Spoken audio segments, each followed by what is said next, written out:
ശ്രീമതി സുമയ്യ, ഇപ്പോഴെന്തൊക്കെ ബുദ്ധിമുട്ടുകളാണ് താങ്കൾക്കുള്ളത്? എനിക്കിപ്പോഴും ശ്വാസമുട്ടും കിതപ്പൊക്കെ ഇപ്പോഴും ഉണ്ട്. അധികം നടക്കാനൊന്നും പറ്റത്തില്ല, കാലിന് നീരിറങ്ങും.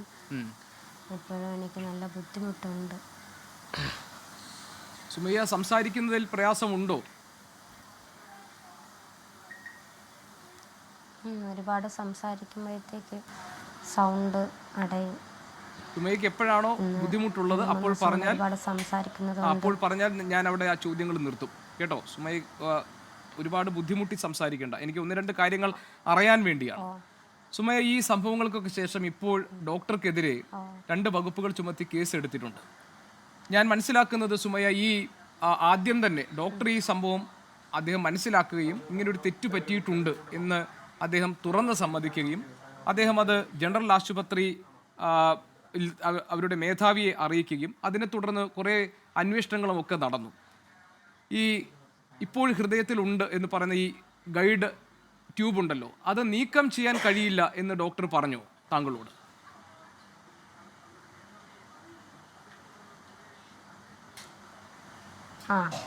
അത് നീക്കം ചെയ്യാൻ അത് ഇരിക്കുന്നൊന്നും കുഴപ്പമില്ല, അതവിടെ ഇരുന്നോട്ടെ എന്നാ പറഞ്ഞു. അത് എടുക്കുന്നത് കുറച്ച് റിസ്ക് ആണ് എന്ന് പറഞ്ഞിട്ടുണ്ടായിരുന്നു. എന്ത് റിസ്ക് ഉണ്ടെന്നാണ് പറഞ്ഞത്? അല്ലെങ്കിൽ എനിക്ക് തോന്നുന്നത് ഇത് ശ്രീചിത്രയിൽ കാണിച്ചു അല്ലേ? ഇപ്പോൾ ശ്രീചിത്ര മെഡിക്കൽ സെന്ററിൽ നിന്ന് ഒരു വിദഗ്ധമായ ഒരു റിപ്പോർട്ട് ഈ കാര്യങ്ങൾ പരിശോധിച്ച് നൽകിയിരുന്നല്ലോ സുമയ്യ. അപ്പോൾ അതിനകത്ത് പറഞ്ഞത് ഈ ഗൈഡ് വയർ അങ്ങനെ കിടക്കുന്നത് കൊണ്ട് മറ്റ് ആരോഗ്യ പ്രശ്നങ്ങളൊന്നും ഉണ്ടാകില്ല എന്നായിരുന്നു. അങ്ങനെ അല്ലാതെ മറ്റെന്തെങ്കിലും ഏതെങ്കിലും ഡോക്ടേഴ്സ് ഇത് അവിടെ നിൽക്കുന്നത് പ്രശ്നമാണെന്ന് സുമയ്യോട് പറഞ്ഞു? അല്ലെങ്കിൽ സുമയ്യക്ക് ഉണ്ടാകുന്ന ശ്വാസമുട്ട്, നടക്കാനുള്ള ബുദ്ധിമുട്ട്, ഇതൊക്കെ ഈ വയർ അതിനകത്ത് കിടക്കുന്നത് കൊണ്ടാണ് എന്ന് ഡോക്ടർ പറഞ്ഞു? ശ്രീചിത്രയെ കാണിച്ചപ്പോഴത്തേക്ക് അവിടെ ഡോക്ടർ ആദ്യം പറഞ്ഞത് ഇത് എടുത്തു തരാം, കീ ഹോൾ വഴി നമുക്ക് എടുക്കാമെന്നാണ് പറഞ്ഞത്. CT എടുത്തതിന് ശേഷമാണ് പറഞ്ഞത് ഇതെടുക്കാൻ പറ്റത്തില്ല, അത് ഒട്ടിപ്പോയി, ഇതിൻ്റെ പുറത്തുകൂടി ഒരു കോട്ടിങ് സംഭവിച്ചിട്ടുണ്ട്, അതിനുകൊണ്ട് ഇത് കീ ഹോൾ സർജറി വഴി എടുക്കാൻ പറ്റില്ല, ഇത് വലിയ ഓപ്പൺ സർജറി വഴി എടുക്കാം, പക്ഷെ അത് റിസ്ക് ആണ്, ഇത് കിടക്കുന്നത് കൊണ്ട് ഇപ്പോൾ ഒരു ബുദ്ധിമുട്ടും ഉണ്ടാവില്ല, ഇനി ഇയാൾക്ക് തുടർന്ന് പുതുതായിട്ടൊരു അസുഖം വന്നാലും ഇത് കിടക്കുന്നതുകൊണ്ട് ഒന്നും സംഭവിക്കില്ല എന്നാണ് പറഞ്ഞു. അപ്പം ഞാൻ ചോദിച്ചായിരുന്നു എനിക്കിനി ഭാവിയിൽ എന്തെങ്കിലും ബുദ്ധിമുട്ടുണ്ടായാലോ എന്ന് ചോദിച്ചപ്പം പറഞ്ഞത്, ഒരു ഡോക്ടർ പറഞ്ഞത് മനുഷ്യൻ്റെ കാര്യമല്ലേ, നമുക്ക് ഗ്യാരണ്ടി പറയാൻ പറ്റത്തില്ലല്ലോ എന്ന്. ഇത് കേട്ടപ്പോൾ എനിക്കൊരു ഭയം ഉണ്ടായിരുന്നു. മനസ്സിലായി സുമയ്യ. ഈ ഡോക്ടർ രാജീവ് കുമാർ പറഞ്ഞിട്ടാണോ സുമയ്യ ശ്രീചിത്രയിൽ പോയി പരിശോധനകൾ നടത്തിയത്? അതെ, ഞാൻ ഈ ഗൈഡ് വയർ കിടക്കുന്ന എക്സ്ട്രാ അന്ന് എടുത്തതിൻ്റെ അന്ന് വൈകുന്നേരം തന്നെ ഞാൻ ഈ ഡോക്ടറിൻ്റെ റൂമിൽ പോയായിരുന്നു. അപ്പോൾ ഡോക്ടറിൻ്റെ അടുത്ത് കാണിച്ചപ്പം ഡോക്ടറിൻ്റെ അടുത്ത് ചോദിച്ചു, ഇത് എങ്ങനെയാ ഇയാൾക്ക് കുഞ്ഞിലെ സർജറി, ഹാർട്ടിന് സർജറി എന്തെങ്കിലും ചെയ്തിട്ടുണ്ടോ എന്ന് ചോദിച്ചു. അപ്പോൾ ഞാൻ പറഞ്ഞു ഇല്ല, എനിക്ക് തൈറോയിഡിൻ്റെ മാത്രമാണ് കഴിഞ്ഞിട്ടുള്ളതെന്ന് പറഞ്ഞ്. അപ്പം ഡോക്ടർ ഫോൺ എടുത്ത് വേറെ ഡോക്ടറിനെയൊക്കെ വിളിച്ചിട്ടുണ്ടായിരുന്നു അവിടെ വെച്ച്. എന്നിട്ട് എൻ്റെ അടുത്ത് ഫോൺ വെച്ചതിന് ശേഷം പറഞ്ഞു, ഇത് കിടക്കുന്നത് കൊണ്ട് കുഴപ്പമില്ല, ഇതൊരു ICയിൽ വെച്ചിട്ടൊരു സെൻട്രൽ വെയിൻ അപ്പോഴ് ഇട്ടപ്പോഴത്തേക്ക് അതുവഴി പോയതാണ് എന്നൊക്കെ പറഞ്ഞിരുന്നു. എന്നിട്ട് എൻ്റെ ഉമ്മാടുത്ത് പറഞ്ഞു, ഇത് പേടിക്കണ്ട, ഇത് നമുക്ക് എടുക്കാം, നിങ്ങൾ അതിന് ഗൗരവമായി ഇനി ഇത് ആരെടുത്തും പറയണ്ട, ഞാൻ ഇതെടുക്കാനുള്ള ഒരു ഇത് നടത്താം എന്ന് പറഞ്ഞു. അങ്ങനെ ശ്രീചിത്രയിലത്തേക്ക് ഡോക്ടർ എന്നെ അപ്പോയിൻമെൻ്റ് എടുത്തു തന്നു. ഞങ്ങൾ ഒരു ദിവസം ശ്രീചിത്രയിൽ പോയി. അവിടെ വേറൊരാളടുത്ത് പറഞ്ഞിട്ടുണ്ടായിരുന്നു, ഒരു ഉണ്ണി സോഷ്യൽ വർക്കറാണ് തോന്നുന്നത്, ഉണ്ണി എന്നാണ് ആളുടെ പേര്. അവർ നമ്മളെ കൂട്ടി അതിനകത്ത് കൊണ്ടുപോയി എല്ലാ ഡോക്ടറെയൊക്കെ കാണിക്കാനും എല്ലാം കൂടെ ഉണ്ടായിരുന്നു. അതിനെ കാണിച്ചപ്പോഴത്തേക്ക് ആദ്യം കാർഡിയോളജിയാണ് കാണിച്ചത്.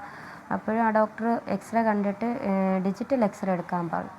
ഡിജിറ്റൽ എക്സ്റേയിലാണ് തെളിഞ്ഞത് 50 സെൻറ്റിമീറ്റർ നീളമുള്ള വയറാണെന്ന്.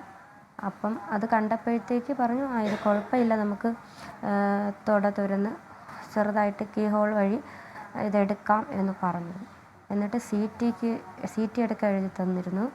സി ടിക്ക് കൊണ്ട് ഡേറ്റ് ഇട്ടപ്പോഴത്തേക്ക് പിന്നെ നല്ല 2 മാസം 3 മാസം കഴിഞ്ഞിട്ടാണ് ഡേറ്റ് കിട്ടിയത്. ഞാൻ അവിടെ വെച്ച് ഈ ഡോക്ടറിനെ വിളിച്ചു, രാജീവ് കുമാർ ഡോക്ടറിനെ വിളിച്ചപ്പം ഡോക്ടറെ പറഞ്ഞപ്പോഴത്തേക്ക് ഞാൻ പറഞ്ഞു എനിക്ക് ഇത്രയും നീളാൻ പറ്റില്ല, എനിക്ക് പെട്ടെന്ന് സി ടി എടുക്കണം എന്ന് പറഞ്ഞപ്പം ഡോക്ടർ വീണ്ടും അവിടെ വിളിച്ച് അന്വേഷിച്ചു. എനിക്ക് മെയ് 2-നാക്കി തന്നു ഡേറ്റ്. അത് പ്രകാരം ഞാൻ മെയ് 2-ന് എനിക്ക് സി ടി എടുത്തപ്പം എമൗണ്ട് എഴുതി തന്നായിരുന്നു. 5000-നകത്തുണ്ടായിരുന്നു. അപ്പം ഞാൻ ഡോക്ടറിനെ വീട്ടിൽ വന്നിട്ട് വിളിച്ചു. എനിക്ക് മെയ് 2-ാം തീയതി പോകുമ്പം ബില്ലടയ്ക്കാൻ എൻ്റെ കയ്യിൽ ഇത്രയും ക്യാഷ് ഇല്ല എന്ന് പറഞ്ഞു. അപ്പോൾ ഡോക്ടർ എനിക്ക് ഗൂഗിൾ പേയിൽ 6000 രൂപ അയച്ചു തന്നു. അതും കൊണ്ട് ഞാൻ മെയ് 2-ാം തീയതി ശ്രീചിത്രയിൽ ചെന്ന് സി ടി സ്കാൻ ചെയ്തായിരുന്നു. പിന്നെ അതിൻ്റെ റിപ്പോർട്ട് കിട്ടി. ഞാൻ വീണ്ടും ശ്രീചിത്രയിലേക്ക്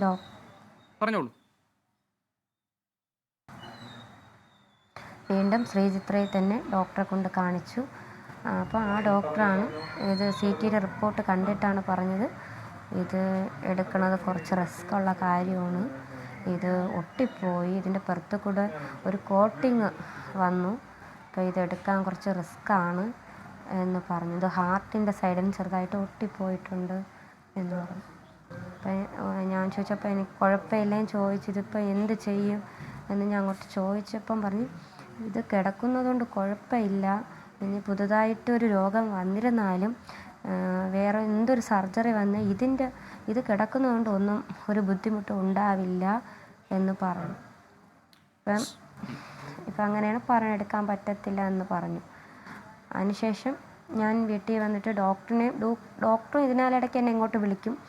ഈ പറഞ്ഞ കാര്യം തന്നെ എൻ്റെ അടുത്ത് വീണ്ടും പറഞ്ഞുകൊണ്ടിരിക്കും, ഇത് കിടക്കുന്നതുകൊണ്ട് കുഴപ്പമില്ല, അങ്ങനെയൊക്കെ വീണ്ടും ഇത് തന്നെ ആവർത്തിച്ച് പറയുമായിരുന്നു.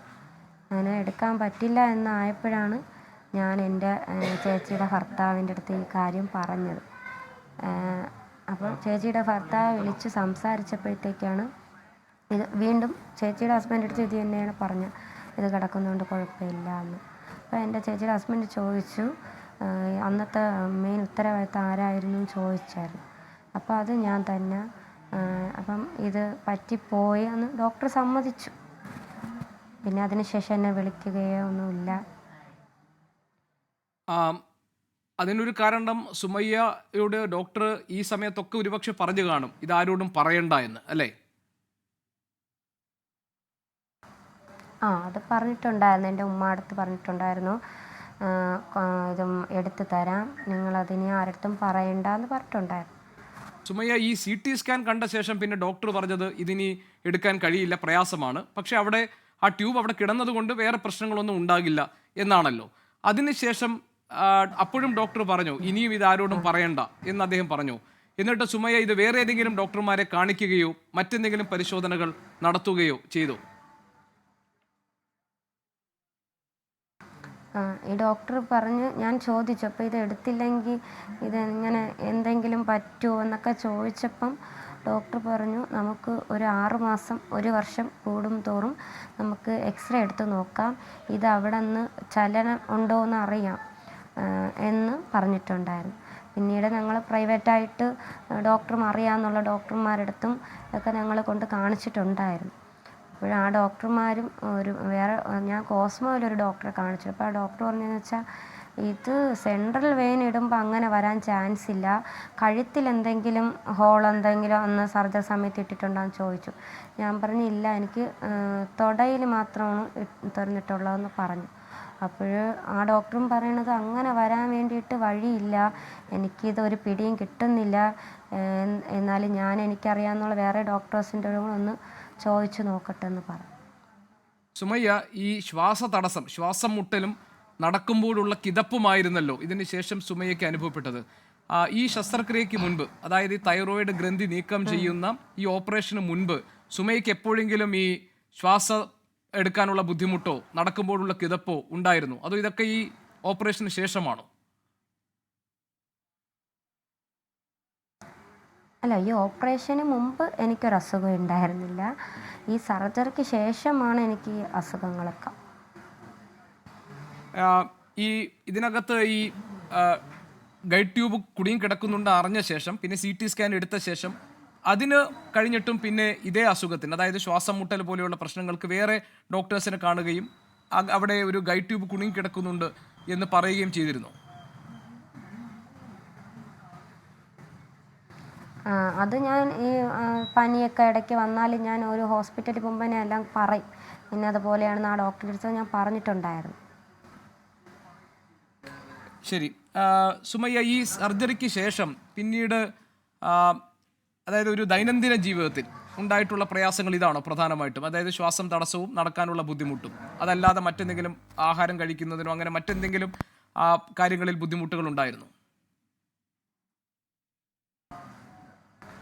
എനിക്ക് കാൽഷ്യം കുറവ്, അത് സർജറിക്ക് കാൽഷ്യം കുറവുണ്ടായിരുന്നു. ഞാൻ കാൽഷ്യത്തിന് ഗുളിക ഒരു നേരം കഴിച്ചില്ലെങ്കിൽ എനിക്ക് നന്നായിട്ട് ബുദ്ധിമുട്ടുണ്ടാവും. പിന്നെ ഗുളിക കഴിച്ചിട്ടും കുറവില്ലാതെ വരുമ്പോൾ ഞാൻ ഗവൺമെൻറ് ഹോസ്പിറ്റലിൽ ചെന്ന് ട്രിപ്പ് ഇടും. ഇത് ഈ ഇടയ്ക്കും ഈ ഇടവരെയും ഞാൻ അങ്ങനെയാണ്. ഒരാഴ്ചയിൽ 2 ട്രിപ്പെങ്കിലും ഞാൻ ഹോസ്പിറ്റലിൽ ചെന്ന് ഇടും. സുമയ്യ, ഈ സംഭവങ്ങൾക്കൊക്കെ ശേഷം ഇപ്പോൾ ഡോക്ടർക്കെതിരെ പോലീസ് കേസ് എടുത്തിട്ടുണ്ട്, അന്വേഷണം നടക്കാൻ പോവുകയാണ്. ഡോക്ടർ തന്നെ സുമയ്യയുടെ ബന്ധുവിനോട് സംസാരിക്കാൻ പറഞ്ഞത്, ഞാനല്ല അത് ചെയ്യുന്നത്, ഞങ്ങൾ ചെയ്യുന്ന കാര്യങ്ങളല്ല അത്, ഇങ്ങനെയൊരു സംഭവം ഞാൻ ആദ്യമായിട്ടാണ് കാണുന്നത്, എനിക്കിതുമായി ഒരു ബന്ധമില്ല എന്നൊക്കെയാണല്ലോ. അപ്പം അതിനുശേഷം ഇപ്പോൾ ആരോഗ്യ വകുപ്പിൻ്റെ ഭാഗത്ത് നിന്ന് ഞാൻ ചോദിക്കുന്നത്, സർക്കാരിൻ്റെ ഭാഗത്ത് നിന്ന് സുമയ്യയ്ക്ക് എന്ത് ഉറപ്പാണ് കിട്ടിയിട്ടുള്ളത്?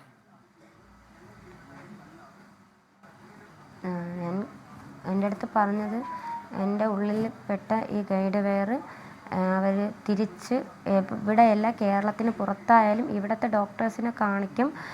ഇവിടെ പറ്റിയില്ലെങ്കിൽ കേരളത്തിന് പുറത്തായാലും കൊണ്ടുപോയി ഈ ഉള്ളിൽ കിടക്കുന്ന ഈ ഗൈഡ് വെയർ നീക്കം ചെയ്ത് തരും. ഇതിനുള്ള എനിക്ക് തുടർ ചികിത്സയ്ക്കുള്ള ഇതും തരും. പിന്നെ ഡോക്ടറിന് മേലെ എന്താണെന്നുള്ളത് അവർ പരിശോധിച്ചിട്ട് അതിനുള്ള നടപടിയും എടുക്കുമെന്ന് പറഞ്ഞു. ശരി സുമയ്യ, ഒരു രോഗിയും ഒരു ഡോക്ടറും മാത്രമാണ് തുടക്കത്തിൽ ഇത് അറിഞ്ഞിരുന്നത് അല്ലേ? സുമയ്യയ്ക്ക് അറിയാം, പിന്നെ ഇതെൻ്റെ കയ്യിൽ നിന്ന് വന്ന അല്ലെങ്കിൽ എൻ്റെ ടീമിൽ നിന്ന് ഉണ്ടായ പിഴവാണ് എന്ന് സമ്മതിച്ച ഡോക്ടർ രാജീവ് കുമാറുമുണ്ട്. നിങ്ങൾക്കിടയിലാണ് ഈ കാര്യം ആദ്യം മനസ്സിലാകുന്നത്. ഒരു ചികിത്സാ പിഴവിൽ അല്ലെങ്കിൽ ഈ സർജറിയിലുണ്ടായ പിഴവിൽ ഒരു ഡോക്ടർ ഒരു രോഗിയോട് പെരുമാറേണ്ടുന്ന ഉത്തരവാദിത്വത്തോടു കൂടിയുള്ള ഒരു ഇടപെടലുണ്ടല്ലോ, അത് ഡോക്ടർ രാജീവ് കുമാറിൽ നിന്ന് സുമയ്യയ്ക്ക് ഉണ്ടായിട്ടുണ്ടോ?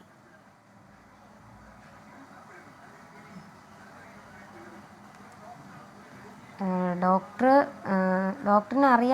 ഡോക്ടറുടെ ഞാൻ ചെന്നപ്പോൾ ഡോക്ടർ അറിഞ്ഞു. എന്നിട്ട് ഡോക്ടറിന് എനിക്കും അറിയായിരുന്നു, എൻ്റെ ഉമ്മായി ഞാനും അപ്പോൾ ഡോക്ടറിനെ അറിയാം. പിന്നെ ഡോക്ടറിനെ അറിയാമെന്നുള്ള വേറെ ഡോക്ടറിനടുത്തും ഡോക്ടർ പറഞ്ഞിട്ടുണ്ടായിരുന്നു. ഞങ്ങൾ ഇതിനാലിടയ്ക്ക് ഇത് അറിഞ്ഞിട്ട് ഞങ്ങളെ ഹോസ്പിറ്റലിൽ വിളിച്ചായിരുന്നു. അപ്പോൾ അവിടുത്തെ സൂപ്രണ്ടൊക്കെ അന്ന് കണ്ടായിരുന്നു. ഞാൻ പോയിട്ടില്ലായിരുന്നു, എനിക്ക് അന്ന് സുഖമില്ലായിരുന്നുകൊണ്ട് എൻ്റെ ഉമ്മായും എൻ്റെ ഹസ്ബൻഡും കൂടിയാണ് അന്ന് പോയത് കാണാൻ വേണ്ടി. ശരി, അവിടെ ഡോക്ടറെ മാത്രമല്ല അവിടെ ഉള്ള ആർക്കും അറിയായിരുന്നു, ഡോക്ടർ പറഞ്ഞു അറിയാമായിരുന്നു.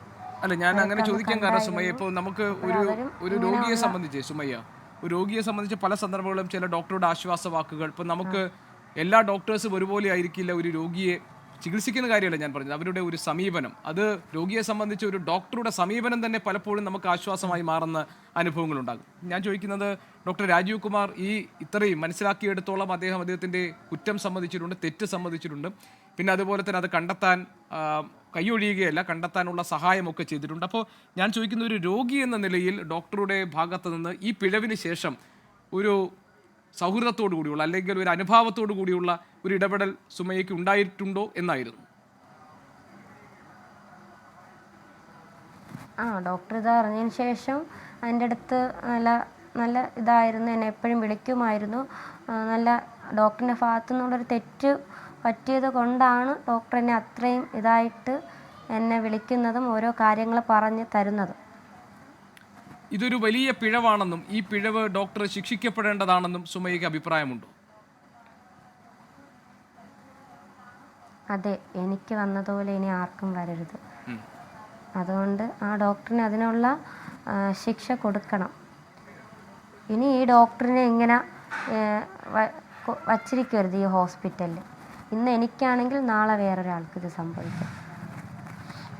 ശരി, സുമയ്യ, ഈ സുമയ്ക്ക് ഒരു ജോലി ഉണ്ടായിരുന്നല്ലോ ലാബിൽ, ആ ജോലി ഇപ്പോഴില്ല അല്ലേ? അത് സർജറിക്ക് ശേഷം എനിക്ക് എൻ്റെ ബുദ്ധിമുട്ടുകൾ ഒരുപാട് നിൽക്കാൻ പറ്റത്തില്ല, കാലിൽ നീരൊക്കെ ആയത് കാരണം ഞാൻ പിന്നെ പോയിട്ടില്ല, പിന്നെ വീട്ടിലാണ്. സുമയ്യ, ഈ പ്രശ്നത്തിൽ സർക്കാരിൽ നിന്ന് എങ്ങനെ ഈ പ്രശ്നം പരിഹരിക്കണം? ഇപ്പോൾ നേരത്തെ പറഞ്ഞു 2 ഉറപ്പുകൾ കിട്ടിയിട്ടുള്ളത്. ഒന്ന്, ഈ ട്യൂബ് അത് പുറത്തേക്ക് എടുക്കാൻ, അത് കേരളത്തിൻ്റെ അകത്താണെങ്കിലും പുറത്താണെങ്കിലും അതിനു വേണ്ടിയുള്ള ഇതുണ്ടാകും. പിന്നെ അടിയന്തര സാമ്പത്തിക സഹായം, ഇത് രണ്ടുമാണ് സർക്കാരിൻ്റെ ഭാഗത്ത് ഒരു ഉറപ്പായി കിട്ടിയിട്ടുള്ളത് അല്ലേ? അപ്പോൾ ഇനി എന്ത് വേണമെന്നാണ് ഇപ്പോൾ സുമയ്യയെ സംബന്ധിച്ച് ഈ ജീവിതം മുന്നോട്ട് കൊണ്ടുപോകാൻ എന്ത് വേണമെന്നാണ്?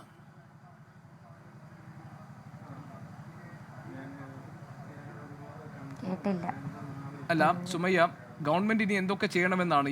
ഇപ്പോൾ ഈ കുറച്ച് സാമ്പത്തിക പ്രതിസന്ധിയും പ്രശ്നങ്ങളുമൊക്കെ ഉണ്ടല്ലോ.